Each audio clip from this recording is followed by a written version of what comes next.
Aujourd'hui, nous allons parler de comme au temps de Noah. Bienvenue à la montagne de feu, à la rencontre de l'homme spirituel. En lisant la Bible, je me suis rendu compte de la référence du temps de Noah par comparaison au temps de Sodome et Gomorrhe. Parce que je me disais pendant des années que le temps de Sodome et Gomorrhe était pire que le temps de Noah. Or que, en lisant d'autres livres, comme le livre de Jubilé, le livre d'Enoch, et puis d'autres livres apocryphes, je me suis rendu compte que le temps de Noah était actuellement pire que le temps de Sodome et Gomorrhe.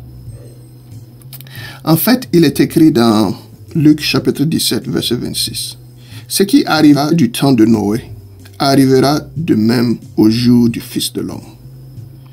Ici, nous voyons que le temps de Noé est référé comme étant un temps où l'homme perdra la foi. Parce que au temps de Noé, l'homme n'avait pas foi. L'homme avait perdu la foi en Dieu. Ça coïncide aussi au temps où les anges sont descendus et les anges ont eu des enfants. Certaines personnes disent que les anges ont eu à faire des manipulations génétiques, à mixer des races afin de créer leurs enfants.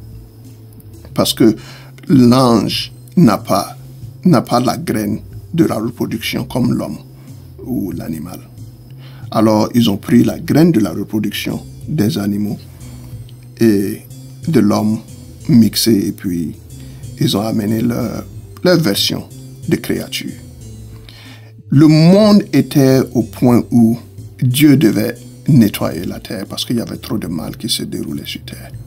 Et en lisant la Bible, en lisant ces livres, je me suis rendu compte que le temps de Noah n'est pas aussi différent que le temps que nous vivons.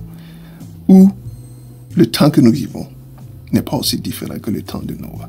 Parce que je me suis rendu compte que le clonage, qui est une manipulation génétique, est en train de prendre place. Je me suis aussi rendu compte que le manque de foi prend place. L'homme ne veut plus entendre parler de Dieu. Par comparaison, l'homme a dépassé le temps de Sodome et Gomorrhe. Il est arrivé au temps de Noah. Et comme la Bible le dit, lorsque ces temps arriveront, tel sera le jour du Fils de l'homme. Ce qui veut dire que le temps de la venue de Jésus est arrivé. Nous n'avons même plus à dire que c'est proche. La vie que nous vivons est si proche, est presque la même chose que ce qui s'est déroulé au temps de Noé. Sauf que l'arc de nos jours est appelé Jésus-Christ. Alors, entrez dans l'arc pendant que vous avez le temps. Saisissez la grâce pendant que la porte de la grâce est toujours ouverte. Car une fois que la porte de la grâce sera fermée, il viendra maintenant le temps du jugement. Repentez-vous. Venez à Jésus-Christ pendant que vous avez le temps.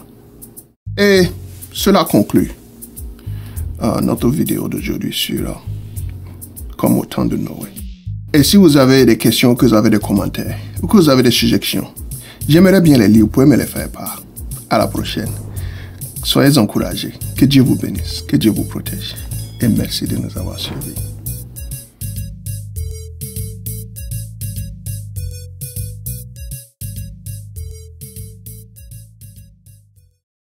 Est basé sur l'évangile de Jean, chapitre 3, verset 16. Car Dieu a tant aimé le monde qu'il a donné son Fils unique, afin que quiconque croit en lui ne périsse point, mais qu'il ait la vie éternelle.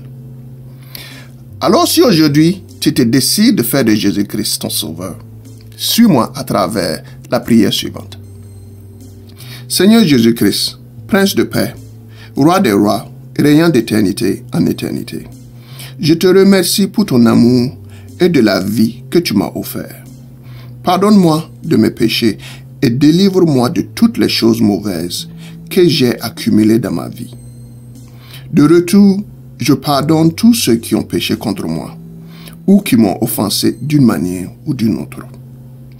Comme il est écrit dans Romains chapitre 10, verset 9. Si tu confesses de ta bouche le Seigneur Jésus, et si tu crois dans ton cœur que Dieu l'a ressuscité des morts, tu seras sauvé. Aujourd'hui, je le confesse et je le crois, Seigneur, et je te remercie pour m'avoir sauvé. De même, je me résous aujourd'hui à te dire oui, de te suivre et de te servir en acceptant ton appel dans ma vie. Je ferai de toi mon Sauveur et Seigneur, et je te suivrai volontiers tous les jours, et je me chargerai de ma croix, comme tu t'es chargé de la tienne. Seigneur, que ta volonté soit faite dans ma vie, dès à présent et à tout jamais. Je te remercie d'avance pour la fortification en toi vis-à-vis de ma croix, pendant que j'apprends à devenir comme toi.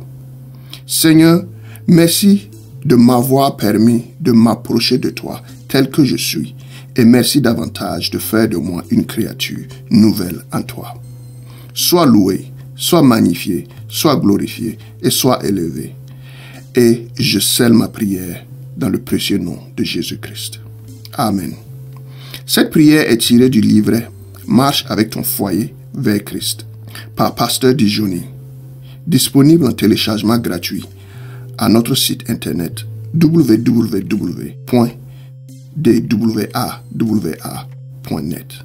Et merci de nous avoir suivis.